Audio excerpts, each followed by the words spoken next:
एक बार की बात है। एक बहुत बड़े गांव में एक मोमोज वाला मोमोज बेचता था। उसके मोमोज लोगों को इतने पसंद आते थे कि उसके बड़े ही जल्दी मोमोज सारे खत्म हो जाते थे। एक दिन मोमोज वाले की बीवी उसके पास आती है और कहती है, देखिए, आप जो कर रहे हैं वो ठीक नहीं कर रहे। आपको लोगों के साथ ऐसा नहीं करना चाहिए। ऐसा क्या कर रहा हूँ मैं?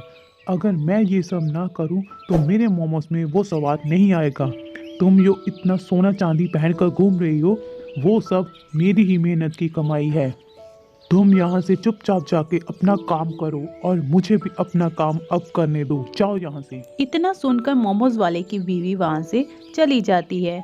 ये सब बातें वहाँ एक चुड़ैल खड़ी होकर सुन रही होती है और कहती है, ये नहीं सुधरने वाला, लगता है इसे सबक सिखाना ही पड़ेगा। ऐसा उसने क्यों कहा? एक दिन की बात है, जब मोमोज वाला मोमोज बना रहा होता है, तभी गर्मी की वजह से उसका पसीना उन मोमोज में गिर जाता है। ओहो, अब मैं क्या करूं? मेरा पसीना तो इस आटे में गिर गया। अब मैं क्या करूं इसका? क्या इसे फेंक दूं? वो इतना सोच ही रहा होता है कि तभी उसकी पत्नी उसके पास आती है और पूछती है, क्या हुआ जी? आप इतने परेशान क्यों हो? अरे भगवान, क्या बताऊं। जब मैं मोमोज बना रहा था तब गर्मी की वजह से मुझे पसीना आ गया और मेरा पसीना इन मोमोज में गिर गया। अब क्या करूं मैं? छी छी छी छी, मुझे लगता है हमें ये आटा फेंक देना चाहिए। लोगों को हम पर बहुत विश्वास है। उन्हें लगता है कि हम बहुत ही साफ सुथरे तरीके से मोमोज बनाते हैं। हमें उनके साथ धोखा नहीं करना चाहिए। लेकिन हमारा इतना सारा आटा बेकार हो जाएगा। तुम्हें पता है कितना महंगा है मैदा? हम इसे नहीं फेंक सकते। हम इसे ऐसे ही बना देते हैं। कौन सा किसी को पता चलेगा? इतना कहकर मोमोज वाला फिर से उसी आटे के मोमोज बनाने लग जाता है। वो अपनी पत्नी की एक भी बात नहीं सुनता। उस दिन जब वो मोमोज बेचता है, तब उसके जो मोमोज होते हैं वो 1 घंटे में ही बिक जाते हैं। अरे वाह, मेरा पसीना क्या इन मोमोज में गिरा। मेरे मोमोज तो लोगों को और पसंद आने लगे। आज 1 घंटे में ही मेरे सारे मोमोज बिक गए। लगता है मेरा पसीना इनमें मिलने से मोमोज का स्वाद और बढ़ गया है। फिर वो मोमोज वाला रोज जब भी मोमोज बनाता, तब उसमें अपना पसीना मोमोज में मिला देता। वो रोज ही ऐसे ही करने लगा। फिर एक दिन अरे, तुम्हें तो रोज उस राजू के मोमोज खाने होते हैं। कभी घर पे भी मोमोज बना लिया करो। जी, घर के मोमोज में वो स्वाद कहाँ। अरे, ये दुकान वाले कुछ भी सफाई से नहीं बनाते। अगर तुम एक बार इनको बनाते हुए देख लोगी तो दोबारा कभी मोमोज का नाम नहीं लोगी। जो चटकारे ले लेके खाती हो। फिर वो औरत अपने पति की बात ना मानकर उसी मोमोज वाले से मोमोज खाने चली जाती है। ये सब एक पीछे खड़ी चुड़ैल देख रही होती है। कितना निर्दयी आदमी है ये। इसे बिल्कुल भी दया नहीं आती। इसके पास कितने छोटे छोटे बच्चे आते हैं। अगर वो बीमार हो गए तो उनका क्या होगा? लेकिन इससे तो कोई भी उम्मीद नहीं रखी जा सकती। इसे तो सबक सिखाना ही होगा। इसने तो आज हद ही कर दी है। फिर वो चुड़ैल उसी मोमोज वाले के पास जाती है और उसे पकड़ने की कोशिश करती है। वो बड़ी कोशिश करती है लेकिन उसे पकड़ नहीं पाती। अरे, ये क्या हुआ? मैं इसे पकड़ क्यों नहीं पा रही?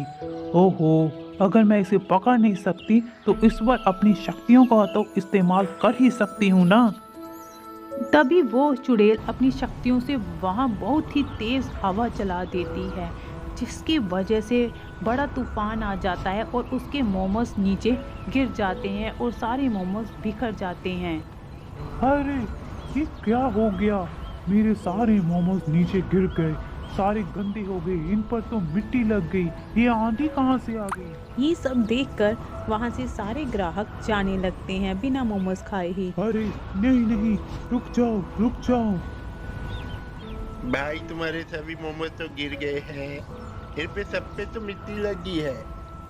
अगर तुम्हारे पास और मोमोज हैं तो खा लेते हैं हम। है तो बताओ। फिर मोमोज वाला रोता हुआ ऐसे ही उदास होकर अपने घर चला जाता है। वो उदास होकर बेड पर बैठ जाता है और रोने लगता है। फिर मोमोज वाले की बीवी उसके पास आती है और पूछती है, अरे क्या हुआ, आप दुखी क्यों हो? सब कुछ ठीक तो है ना? फिर मोमोज वाला सारी बात अपनी पत्नी को बताता है। ये तो होना ही था। मैंने आपको कितना समझाया कि गंदे मोमोज मत बनाओ, लेकिन आपने मेरी एक न सुनी। अगर ये सब हमारे बच्चों को पता चलेगा तो वो हमारे बारे में क्या सोचेंगे? आप बहुत बुरे कर्म कर चुके हो। भगवान से डरो, अब भी सुधर जाओ। तुम होती कौन हो मुझे समझाने वाली? अपना भाषण बंद कर, चल जा अपना काम कर और मुझे अपना काम करने दे। मैं तो ऐसे ही गंदे मोमोज बनाऊंगा, देखता हूँ मुझे कौन रोकता है। फिर मोमोज वाली की पत्नी वहाँ से उदास होकर चली जाती है।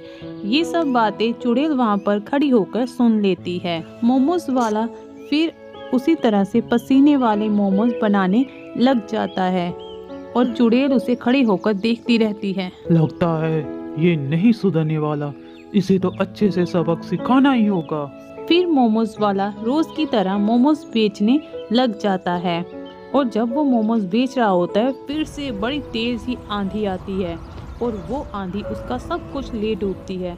उसकी सारी दुकान हवा की वजह से बिखर जाती है, उसके मोमोज भी बिखर जाते हैं और वो खुद भी गिर जाता है। उसे कुछ पता नहीं चलता कि ये हो क्या रहा है। तभी वहाँ पर चुड़ैल आ जाती है। तेरी ये हालत तेरी खुद की वजह से हुई है। तुझे मैंने पहले समझाने की कोशिश की लेकिन तू नहीं समझा। तेरे साथ ये जो भी हो रहा है उसका जिम्मेदार तू खुद है। अब ये गंदे मोमोज तू खाएगा और ताकि तुझे भी पता चले कि इनका टेस्ट कैसा होता है। फिर वो चुड़ैल अपना जादू चलाती है और वो सारे मोमोज उसे खिला देती है। ज़्यादा मोमोज मुंह में भरने के कारण उसकी सांस रुक जाती है, उसे सांस लेने में कठिनाई होती है और उसके बाद में उसकी वही मृत्यु हो जाती है। चुड़ैल उसे देखकर हंसती है। इतना सब करने के बाद चुड़ैल वहाँ से चली जाती है। तभी गांव वाले वहाँ पर आते हैं। वो उसकी ये हालत देखकर हैरान रह जाते हैं। फिर चुड़ैल वापस उन लोगों के पास आती है और उन लोगों को मोमोज वाले की सारी सच्चाई बताती है और उसकी सच्चाई सुनकर गांव वाले हैरान रह जाते हैं। फिर चुड़ैल उन्हें ये सब बताकर वहाँ से चली जाती है। उसके बाद सारे गांव वालों ने अपने घर पर ही अच्छे अच्छे पकवान बनाकर खाने शुरू कर दिए।